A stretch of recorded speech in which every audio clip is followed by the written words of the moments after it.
陛下圣功不渝，为大统计，请陛下颁布一制，册立太子。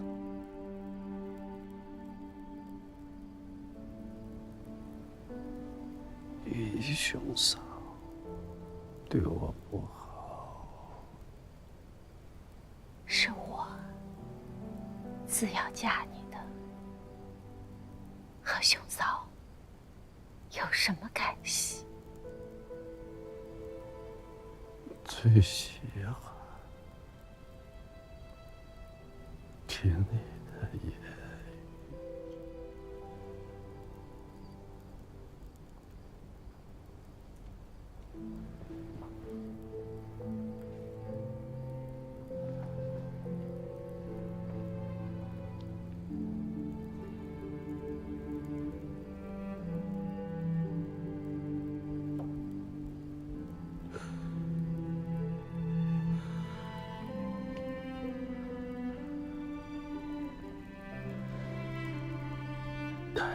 我从军去到俺家的钱粮，别回来去地光。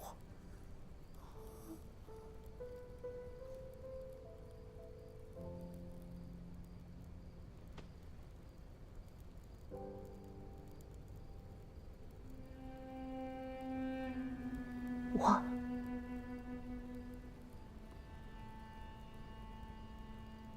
等着你来。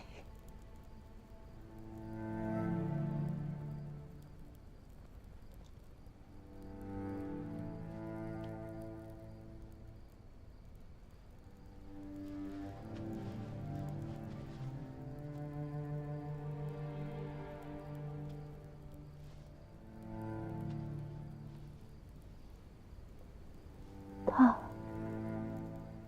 走了。父皇，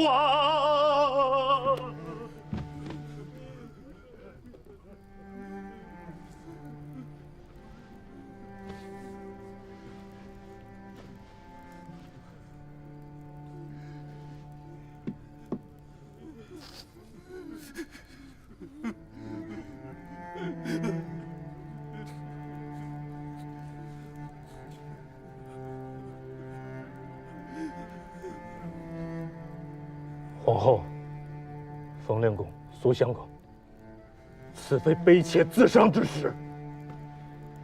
陛下大幸，国不可一日无主。周王任孝，国之长嗣，请皇后与诸位丞相拟定一制，封周王以称大统。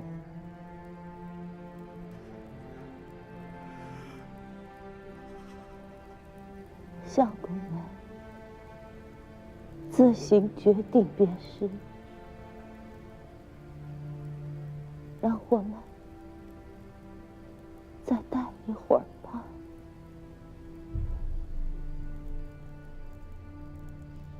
公元948年正月，后汉高祖刘知远病逝，烽烟初定的山河骤然失了主心骨。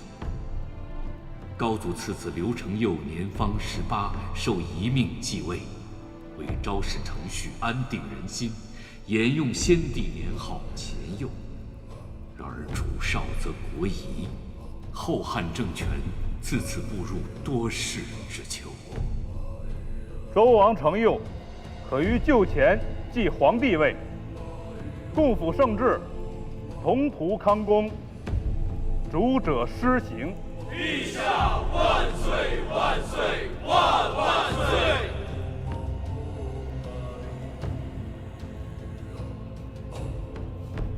各位，拜见冯令公，拜见两位相公。文中不必多礼。究竟出了何事？李守贞反了。何征甫，这块石头落下来也好，忍了他1年有余。哼，如今他公然作反，这块脓疮也该弯了去了。征伐何征甫，河东出兵最为便也，900里路程，骑兵11日就可以到了。允刘崇为北平王，加中书令，他应该愿意出兵。可陛下不愿意。刘崇贵为皇叔，大秦皇帝曾有一立为储君。陛下刚继位不久，年在右冲，心结难解，也是人之常情。河东之兵还需备边。契丹是万甚之国，虽一时内争不止，然则百足之虫，死而不僵。有刘崇在河东一日，北边之兵便不可轻举妄动。若刘崇离开了太原，那镇守在云中的耶律闼烈、耶律狄禄便会南下雁门，叩问虚实了。文仲，此番怕是要你亲自走上一遭了。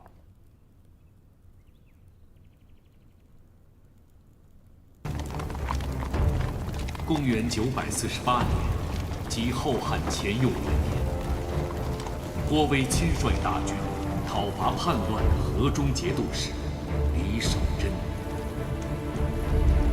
河中府为秦晋所越，天下之一角。李守贞窃据此城，谋逆作反，天下惊怖，一肃诸角，克期破敌，以尽全功。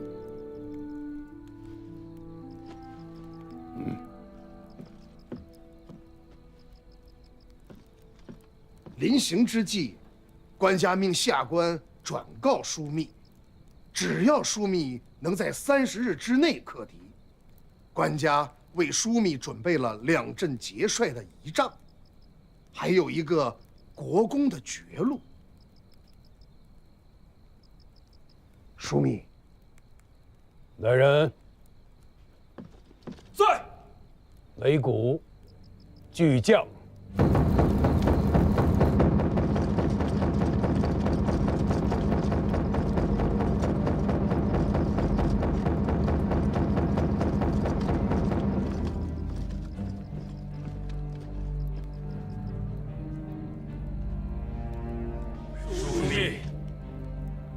武德使带来了天子诏书，责我等速战，克期破敌。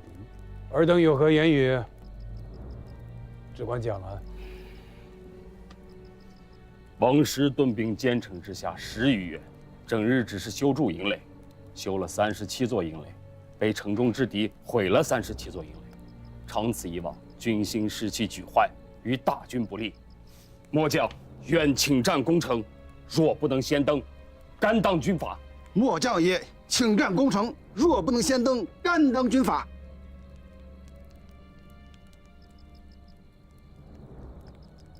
本帅有句话，请尊使带走天子。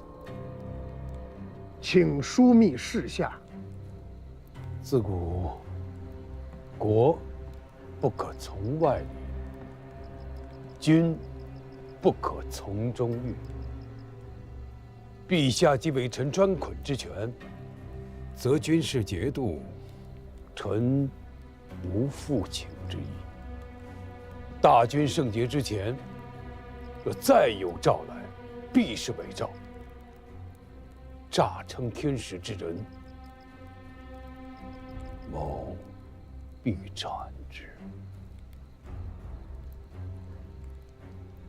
下官惭愧，今日方才知道了什么叫做圆融气度。枢密身担大事，若非如此，安能当天子托付之重？下官这便星夜回京，向天子复命。不知使君会如何向天子告禀？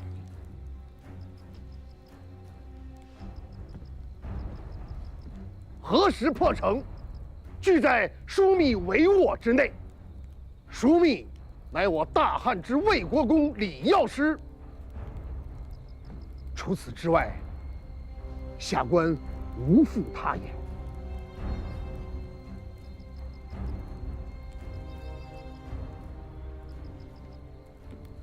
等在军中，皆要小心遵奉枢密的军令。若有违令浪战者，便是枢密不计较，天子也会斩了尔等，以敬三军。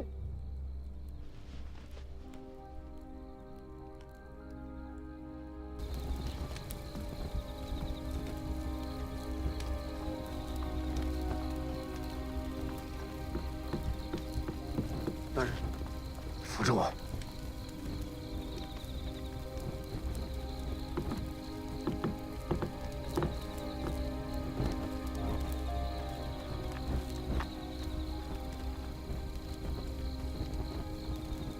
回京。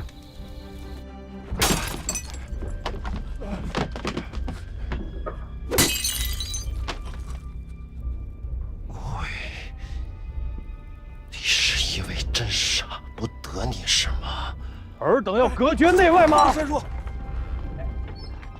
两位相公，这是？臣敢问陛下，不经密院中书，内将指挥于军前，胜而分勇士之功，败则推将帅之过。如此昏聩之行，可是君上之所为？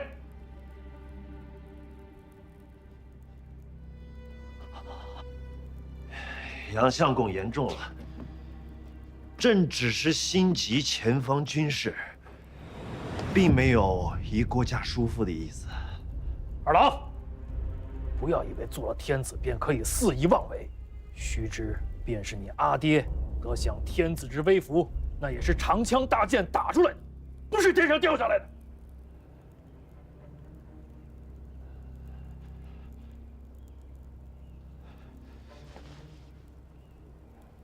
多承二位叔父教诲，侄儿知错了。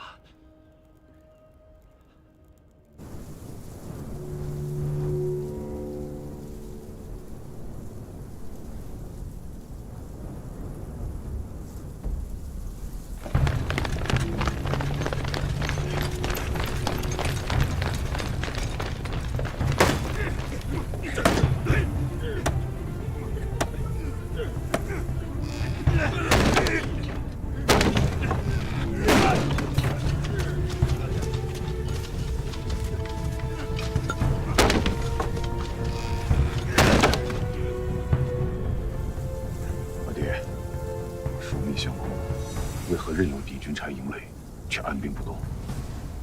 好好的学着下。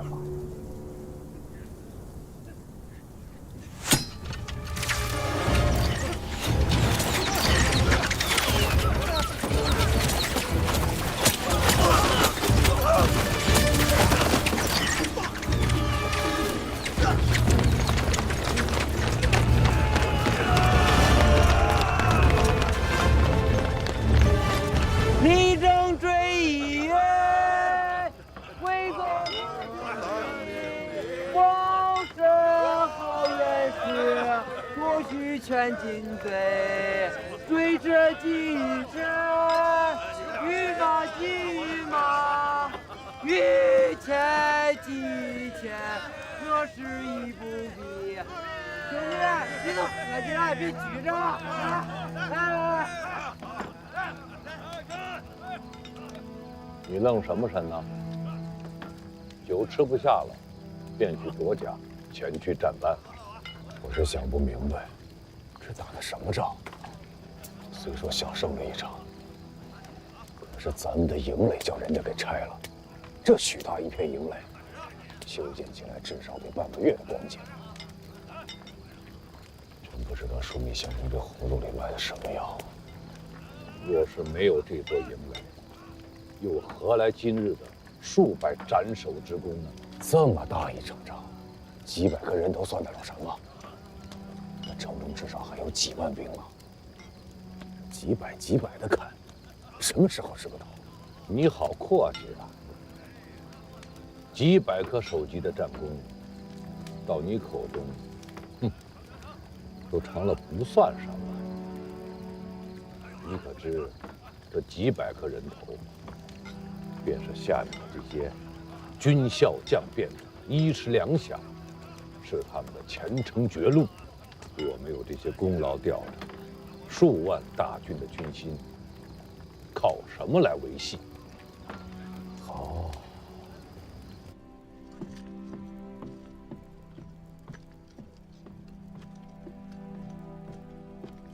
相公，中军指挥使来报，城内有军将来投。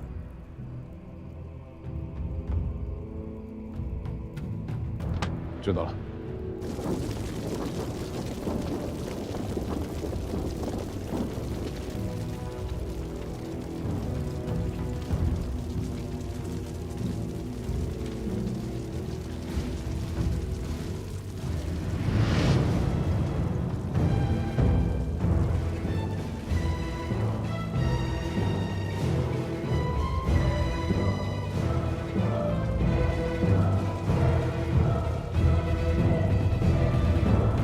烧了。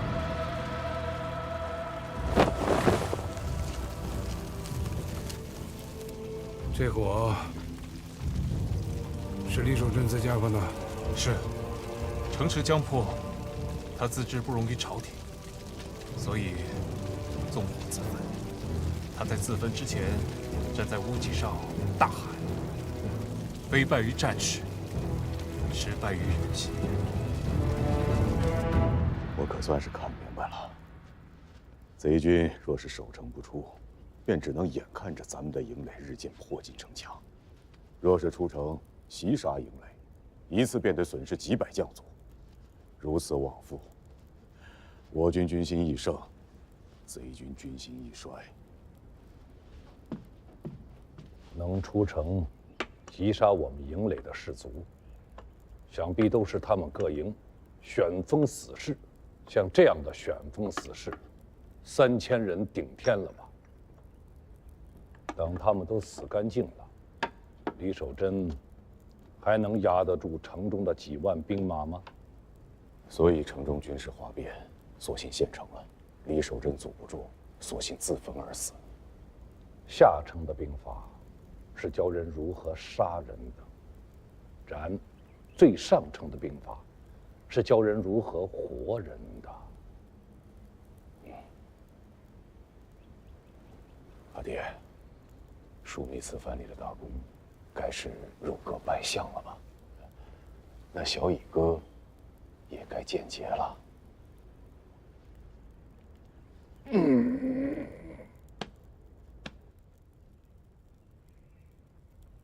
郭家叔父好本事，连朕都给瞒过了。舅舅，传翰林学士，枢密使杨斌拜司空兼宣徽南院使，郭威加两镇节度使，拜枢密使。臣以为不妥。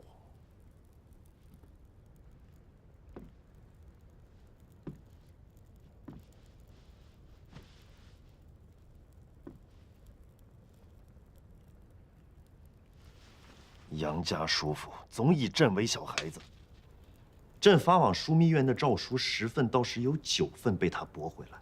郭家叔父就不似他那般跋扈，此番又立下赫赫战功，压制朝堂是尽够了。他做枢密使，杨家叔叔想必也没有话说。正是因为郭威此番立下大功，在军中有了声威权柄，才万万做不得枢密使。否则，只怕会比杨斌更加跋扈难治。如此大功，总不能不赏吧？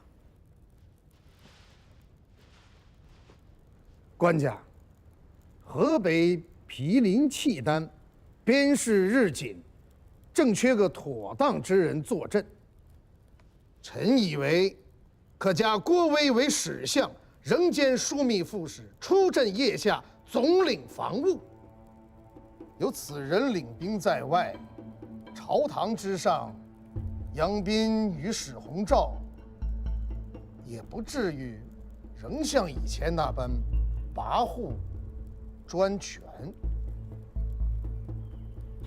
父亲，陛下派人把咱们拦在洛阳城外，连城门都不让进，还要让父亲转到腋下，整肃军队两马备边，这什么意思？你为父回趟京师，代我捎一封书函给杨相公。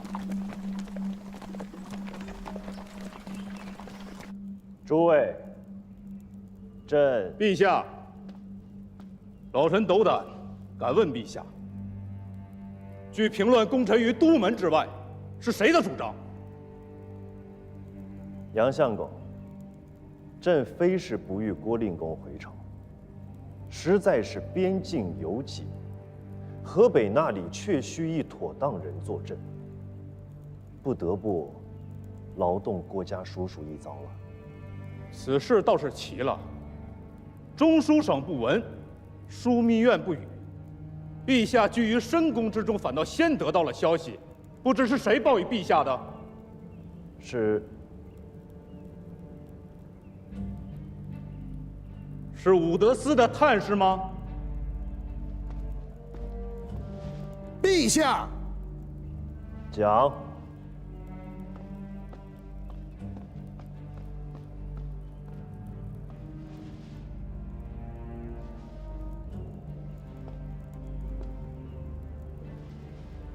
启禀杨相公，正是武德司探视，探知此事，这才奏告陛下，欲作防范。武德司真是好本事啊！纵横京师，刺探大臣犹嫌不足，居然将手伸到河北边城去了。却不知讯从何来啊？哪一州？哪一军？哪一县？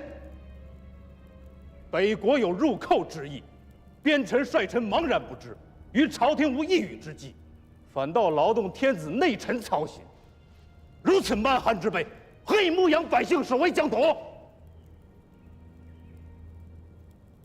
武德使不必为此辈隐瞒，只管说来。只要事机属实，老夫这便表奏天子，砍了这帮废物。但话又说回来，若是讯息不实，便不是守臣失职啊，而是武德使欺君了。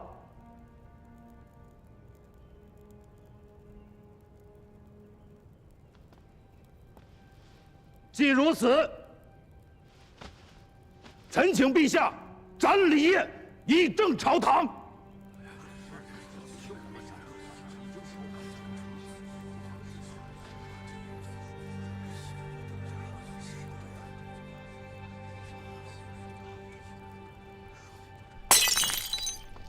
杨斌不是要杀了臣，他是要将武德司的探视之权也给夺了去。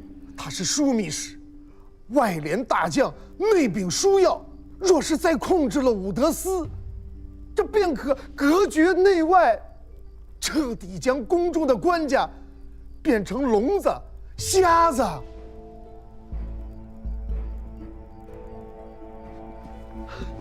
陛下！权臣逼宫在即，陛下若是不能当机立断，只怕明日便会有新教门之变，先帝和祖宗皆不能确实矣。陛下！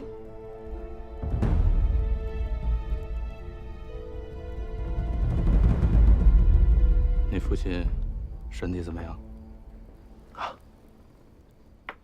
有劳叔父惦记。父亲身子骨尚好，现在每顿还能吃2大碗羊汤，2个饼子。能吃能喝便是福。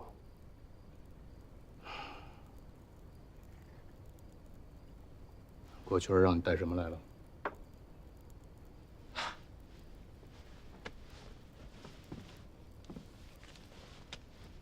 这是家父要给叔父的信。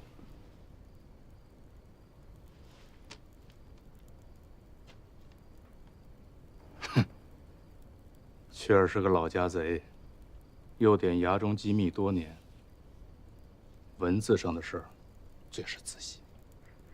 真想说的话，万万不会落在纸上。坐。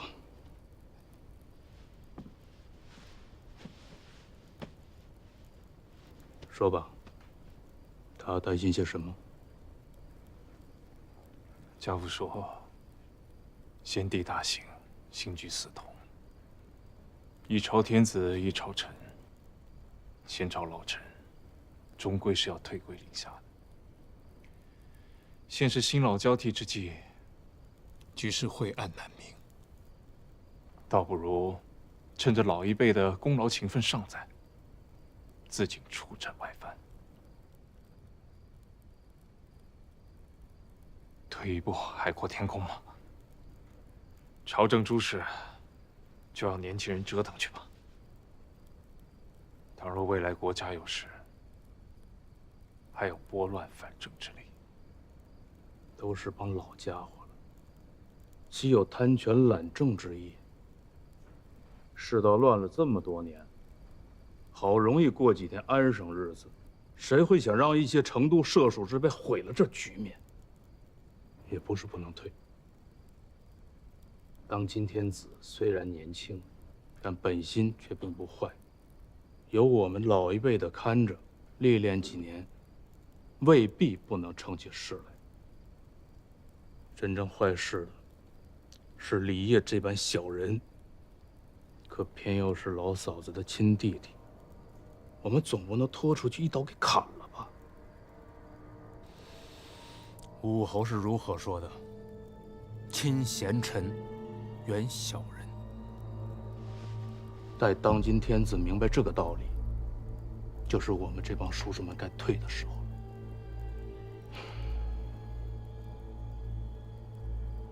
亲贤臣，远小人。是，杨相公是这般说的。这是武侯出师表里的话，他没说全。亲贤臣，远小人。此先汉之所以兴隆也，亲小人，远贤臣。此后汉之所以倾颓也。咱们这是大汉。算是先汉还是后汉？京师要出大乱子了，你别泄气了，即刻回京去，将家里人都接来邺城安顿。是。